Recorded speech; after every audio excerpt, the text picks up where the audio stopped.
Hey everyone, welcome back to my YouTube channel. My name is Amanda Nova. I'm a clinical nutritionist, applied kinesiologist, and holistic health practitioner. And today we're going to talk about the ileocecal valve. Ileocecal valve, also known as the ICV, is a part of our gastrointestinal system.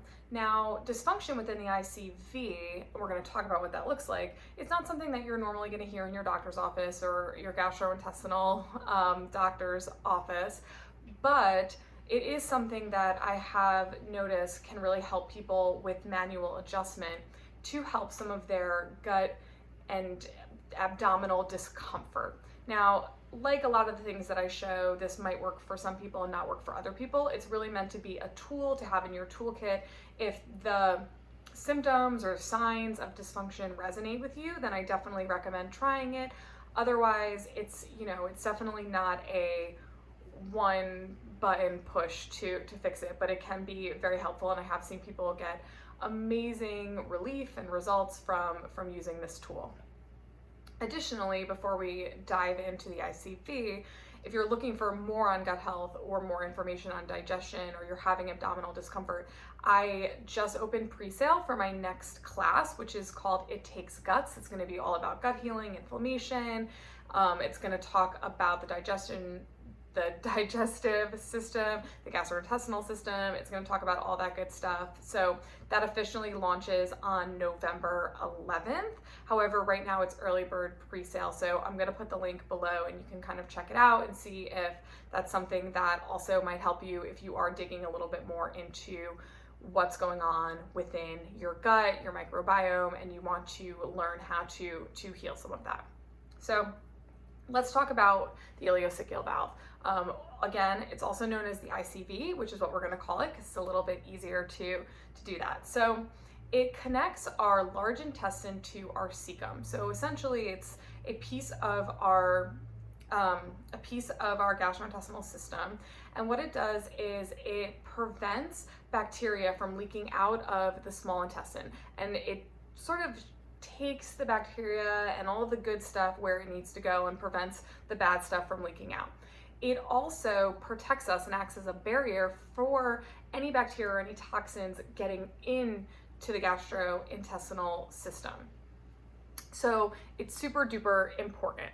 Now, if there is dysfunction within the ileocecal valve, it will look like things like abdominal pain, allergies, bad breath, bloating, things like body odor, chest pain, carpal tunnel, constipation, diarrhea. Some people will get dark circles under the eyes. This is an indicator of food allergies or intolerance, as well as ileocecal valve dysfunction. So it can be related to the gut if it's not related to you've been up all night, with a baby or out partying, whatever, we all are tired. But if you have dark circles not related to actually being tired, it can be related to gut function as well. Things like feeling faint, having flu symptoms can be related to ICV, fluid retention, holding on to water, just achiness, headaches, heart palpitations, again, ICV, but also could be related to vagus nerve. So there's a lot of things happening within the gut, and some of these symptoms can be related to other things as well. If you get dizziness in the mid-afternoon, nausea, even neck pain and stiffness can be related to the ICV.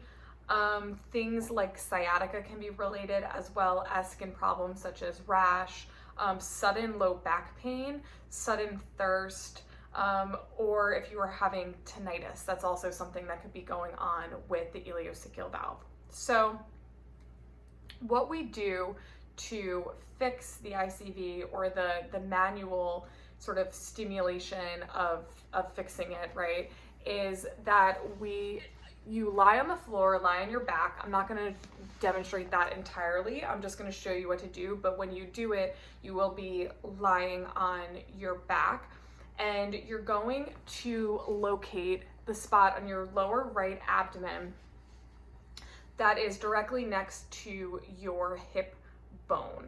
So your hip bone.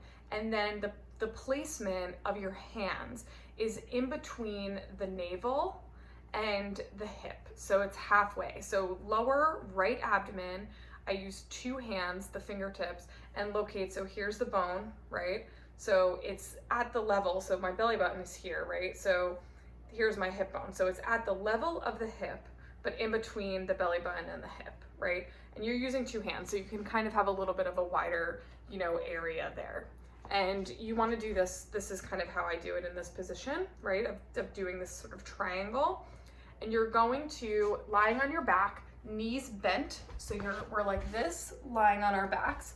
And what you're going to do is you're going to apply pressure unless it hurts. And then, obviously this is not something that you're kind of like a push through the pain when we are dealing with organs and bowels. Like I don't want you to be pressing really hard where it's painful, but you want to apply pressure.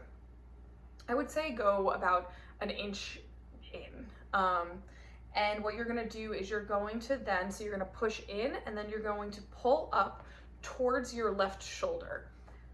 So you're going to push in and pull up towards the left shoulder, and you're gonna hold this for 3 minutes. So, put it on the clock or kind of hang out and hold it, as long as you can to get to that 3 minutes. And this will help with some of these symptoms as well as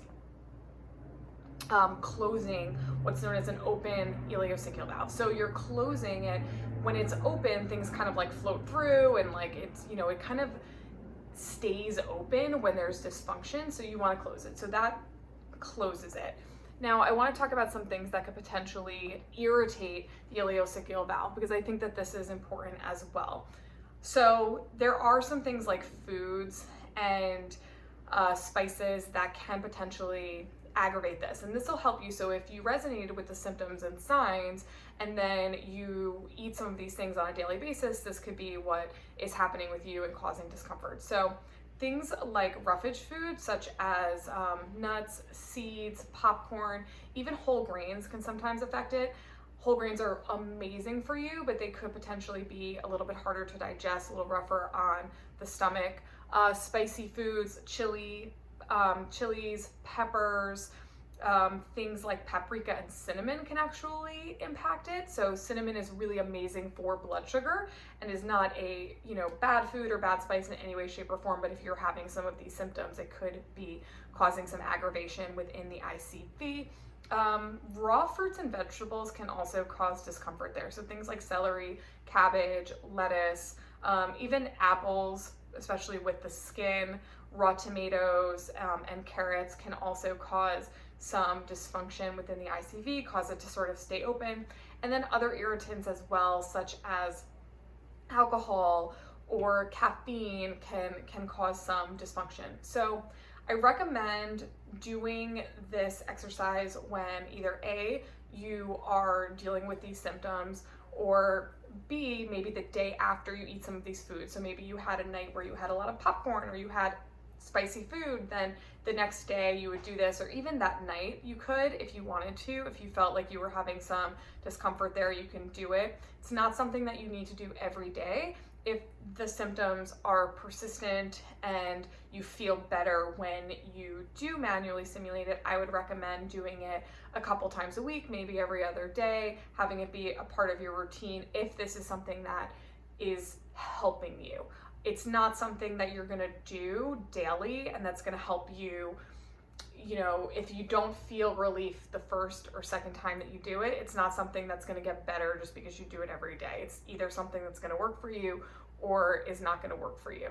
Regardless, it is important to take care of the gut and take care of the ileocecal valve. Some other things that could potentially help are herbs such as licorice, and also something called chlorophyll. So if you do a couple drops of chlorophyll in your water, this is also really amazing for the gut and digestion. So that's something you could do every single day, regardless of whether or not you're having dysfunction with the ileocecal valve. And I will put links as well to those things. So I hope that this is something that you found helpful and that it resonated with you and that you try it, and I hope it works. Please, comment, like, subscribe, do all the stuff, and I will see you guys on the next one. Thank you.